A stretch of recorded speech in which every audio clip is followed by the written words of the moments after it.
Hey guys, welcome back to my channel, Ray's Voyage, where I'm giving you all the tips, tricks, and tea on how to live on a budget. If you haven't already watched my last episode, make sure y'all go watch that episode before tuning into this one, and you can find that video here.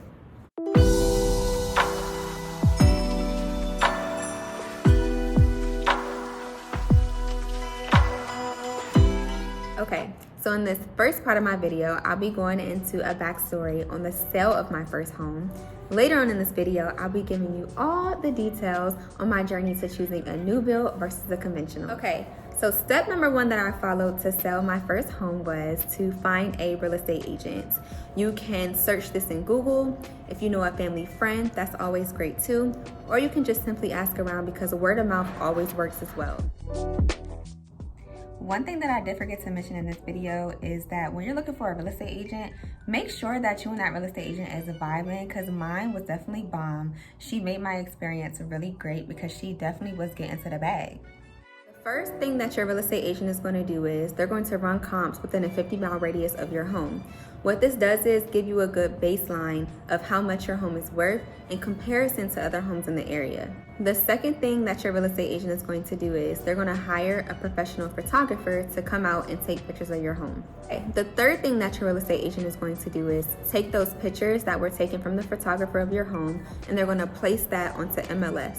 What MLS is, it's an active directory of all homes that are for sale in your area, and they're going to create your own special link to showcase that your home is on sale for other people to see. That'll release on Trulia, on Redfin, on all different types of home selling platforms to let people know that your home is for sale. The fourth thing that your real estate agent is going to do is they're going to set up an open house. What this open house does is it attracts all different types of buyers to your home to get a chance to ask questions with the real estate agent being present and get any of those questions answered. So I was super duper nervous. I just knew that I wasn't going to be able to sell this home. As you guys saw in my last video, it was an older home. It was in the country. So I just had a feeling that I wasn't going to be able to sell it. However, lucky for me, I was able to secure 3 different buyers in 1 week because of the open house that my real estate agent held. So the second step in selling my home is completing all home inspections. So the first home inspection is going to be the buyer's home inspection. Whoever you choose to proceed with as your buyer will hire their own professional home inspector that'll come out, they'll look at the overall health of your home and notate any deficiencies that need to be fixed before you and the buyer agree to go forth with the purchase of your home. So the second inspection that'll take place is the appraisal inspection. So a professional will come out and they will assess your home based off of how many rooms you have, how many bathrooms, the overall health of your home, if it's renovated or if it's not, and they'll give you a baseline price of how much they think on their professional experience your house is worth. Okay, the third step is now you're waiting. You're waiting for the buyer to be financially approved, all while renovating any parts of the home that was notated by the inspector to fix before going to closing with the buyer. Okay, so step number 4 for me was settlement. So I handed over the keys to my home from me to the buyer. I also signed the deed and the title over to the buyer, and I also collected my profit, my personal check that was wired to me from the sale of the home. Okay, so now I'll be talking about my personal journey of choosing a new build home versus a regular conventional home. So it was actually never in my plan to have my next home built from the ground up. I stumbled across the idea. I sold my home in the middle of the pandemic. So selling my home was the easy part. However, purchasing a home that was within my budget but also checked off all of my boxes was nearly impossible. So I had my real estate agent. I was going out looking at homes. I placed an offer on 5 different homes. Yes, 5 different homes.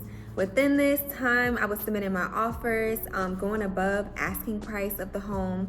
I wasn't asking for any help with closing financially. And it was times where I was being out-trumped by other bidders of like 20 and 30 other people bidding on the same exact houses. So I ended up researching verbatim, y'all, how to outbid other buyers during a seller's market. And I stumbled across an article that talked about choosing a new construction home over a conventional home because in this time period, especially during the pandemic, you're just not going to beat out other bidders. During this time, I was looking at new construction neighborhoods in Prince George's County, Maryland, since I knew that that's the area that I wanted to stay in. Okay, so out of all the research I did, I narrowed down my search to the top 5 new construction neighborhoods in the area. There was Leonard Homes, Baldwin Homes, Tri-Pointe, Ryan, and Stanley Martin Homes. I would love to hear you guys comment below on which new build neighborhood I ended up going with. And if you want to hear more and know for sure which one I chose, make sure you tune into the next episode.